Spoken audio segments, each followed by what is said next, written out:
Hi, I'm Nate Adams. Welcome back to HVAC 2.0 onboarding. And today we're going to be talking about the principle of learn by teaching and kind of what's behind it, because teaching is the best way to learn. So we're just going to dig right into that. So to begin, here are the 2.0 principles. You will have seen these before. Hopefully they're becoming very familiar. The process is sacred. Be the guide, not the hero. Responsibly avoid responsibility, very important. Finding the sweet spot for whatever the project is. Doing no harm, representing HVAC 2.0 well. And learning by teaching. These are all of the pieces, and you'll see that they're all intertwined. You can't really pull them apart that easily.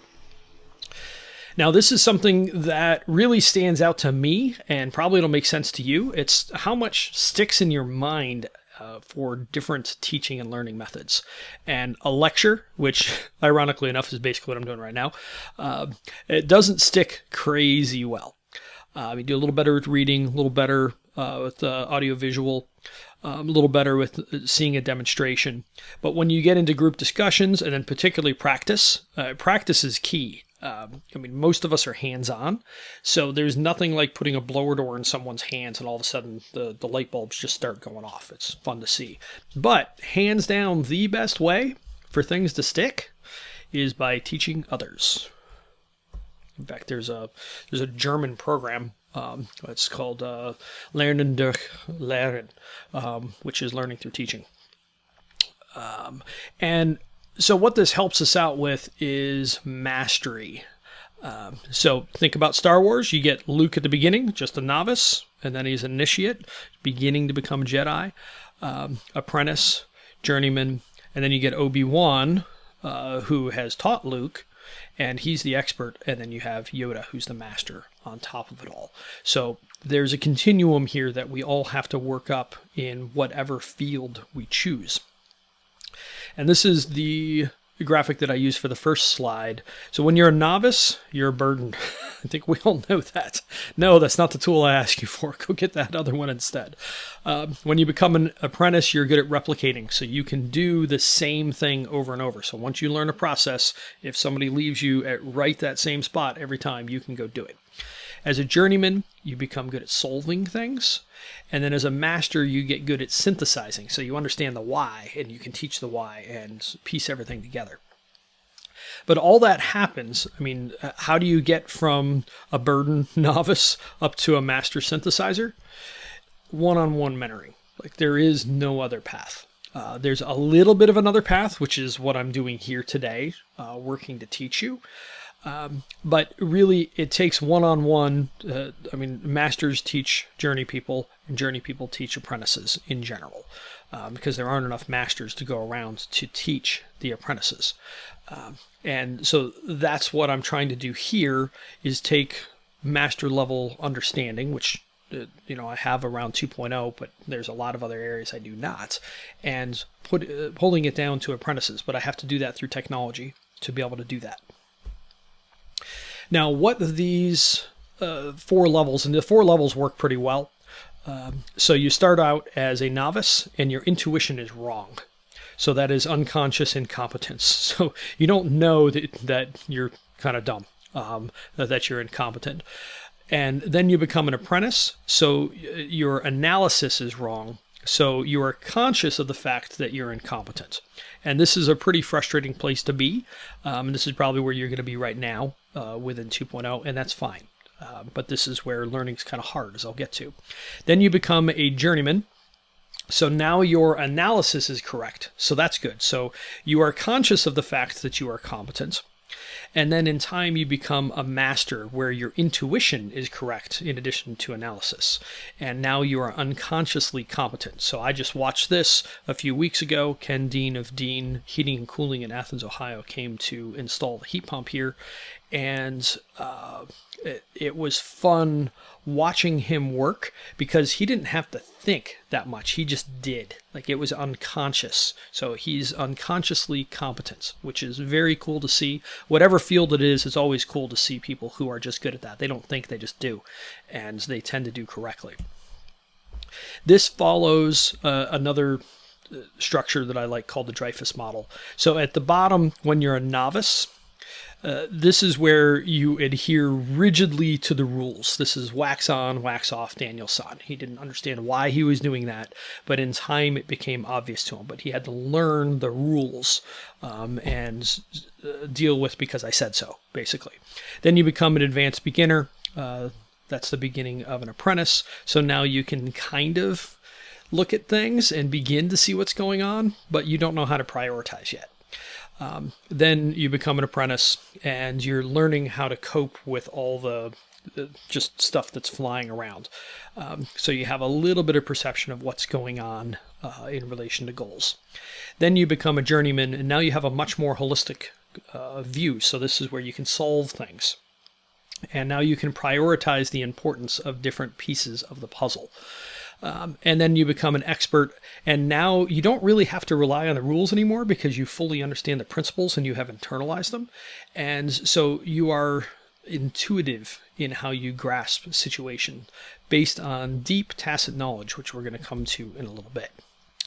But first, I want to talk about the learning cycle. So this is how I think about learning. This is kind of my own construct. You've probably seen the S-curve here. If you haven't, you're going to be seeing this a lot in the future. S-curve or the sigmoid's a big piece of 2.0. So you start off, this is how much you know. So it's 100% up here and 0% down here. And this is your level as you go. So apprentices, you have to work hard at first because you don't even understand the rules of things and you don't understand the why or the concepts or the principles or anything like that. So at the beginning, it's really hard getting up to speed.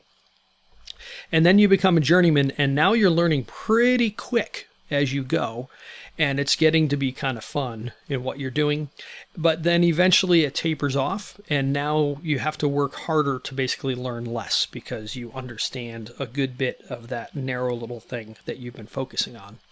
And then once you become a master, you're really learning very slowly within that field because there's not that much left to learn. And how this works is, if you're an apprentice, you rely on rules. If you're a journeyman, you rely on principles.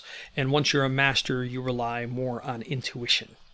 But it takes time before you can get to rely on that intuition. And here's what it looks like as you do that. Like I said, as an apprentice, it's just hard work because you've got to do the work and you don't really understand what's going on and you have to try and learn it and pull all that stuff together. Once you become a journeyman, you can begin to have some fun. And then you are going to be teaching those apprentices. Then you move to being a master. And now, really, if you want to get better, you need to teach or learn another area. That's basically the options.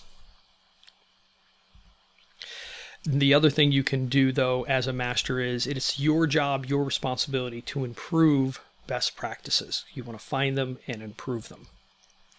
So when learning gets harder at this point where putting more time in doesn't return as much learning, like I said, you can either teach or you can look for a tangential field, so something similar but that's not exactly the same, and take off and go learn that.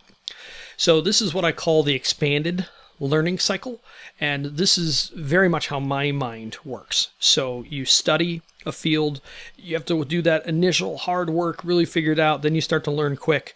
And then it gets to be harder to find more stuff to learn. Somewhere around that point, I usually go hunting for something else to learn that is related but not the same. And I go through that whole process again. So I have to go through the grunt work at the beginning again of learning whatever that is, and then I come up. And you just keep doing this. And I showed 3 here, but this just keeps going. This is how my learning works and probably how your learning works as well, if you think about it. So let's just talk about my expanded learning cycle. So I started by learning building shell. I worked for an insulation manufacturer, and then I became an insulation contractor, and then I became an energy auditor. I was trained in it. So I understood air sealing and insulation pretty well. And I wrote a fair amount about that on my blog. Then I started to learn HVAC, and HVAC, holy cow, is it a deep well. Building shell is easy in comparison to HVAC. Building shell is just keep things out that should stay out, is most of what it works out to be. HVAC is immensely complicated. And then I moved on to learning indoor air quality because that is tangential to HVAC. And here's what came out of it. So once I learned building shell and HVAC, I had the information that I needed to be able to write the home comfort book. So that's where that came from. This is 4 years old now. And as we learned all of this and learned air quality, we designed what's now called Badass HVAC, or nearly perfect HVAC. So it does a very, very good job of controlling air quality all the time, but it's dumb. You can't trigger it to do very much. Because when I designed this, I had pretty much given up hope of being able to directly control air quality, and now it's looking like there's probably some solutions coming. But how this would work for you is, you're going to start with whatever the first field is that you're good at doing now, and then you want to look for something tangential, and then something tangential. And there's podcasts, there's videos, there's all sorts of different ways to do this now that are free, which is pretty cool. But the other path is teaching makes the tacit explicit, which, let's talk about what that means, because I only just learned these words. I've got a decent sized vocabulary and I didn't have these in my head. So now is your turn as well. So tacit is basically knowledge that isn't written down. It lives in someone's head. So it's elusive, it's unwritten, it's not documented, it's just pure experience, it's not spoken, it's personal. It's intuitive, oftentimes it's emotional. So this is where all knowledge begins, as we start to learn things and understand things. But what we ultimately want to do, like the high goal, should be to take the tacit and make it explicit. So now we've got pictures, we have videos, we have manuals, we have formulas, audio recordings, there's podcasts for you right there. This is taking tacit, unspoken knowledge and making it spoken that other people can learn. That is the point of taking tacit knowledge and making it explicit. And this is important because the vast majority of knowledge, I fully agree with this pyramid, is not explicit. So this is the stuff that we know and that we can learn. This is the stuff that lives on in somebody's head. So it's very important to try and take the tacit and make it explicit if we want to improve the industry as a whole. And then this is another way. You'll see there's pyramids on top of pyramids. This is really a good way to look at it. It's a good metaphor. So at the beginning, you start with data. You just have raw information, but it doesn't really help you. You need context. And if you add context to data, you get information.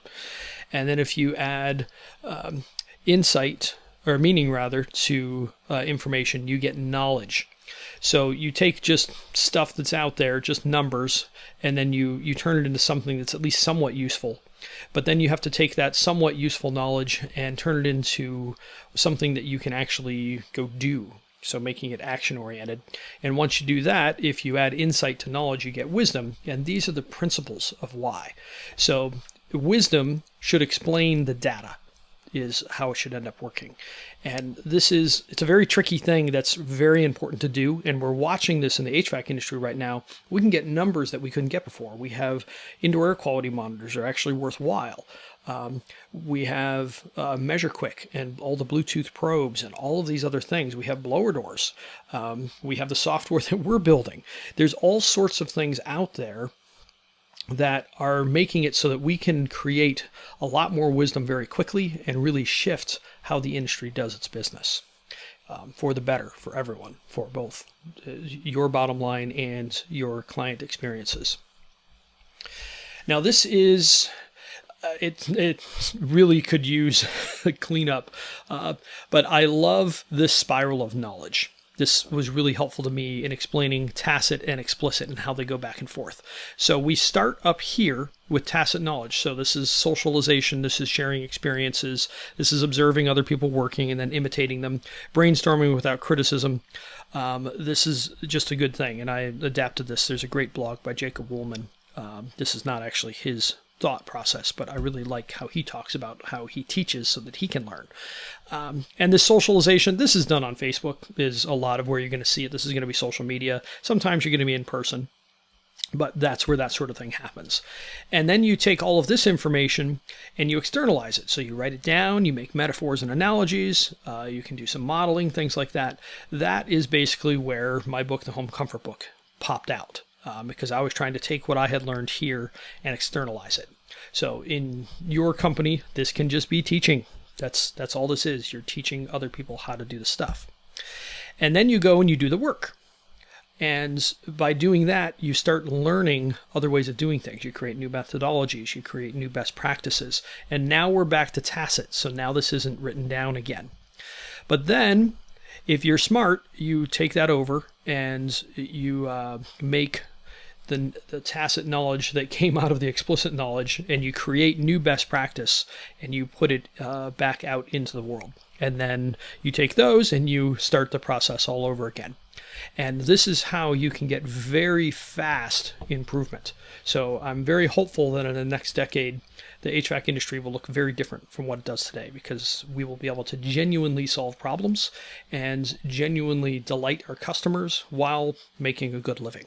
So all of these are important. And so what the net result of all this is, like I said, the industry gets better. But none of this can happen without teaching.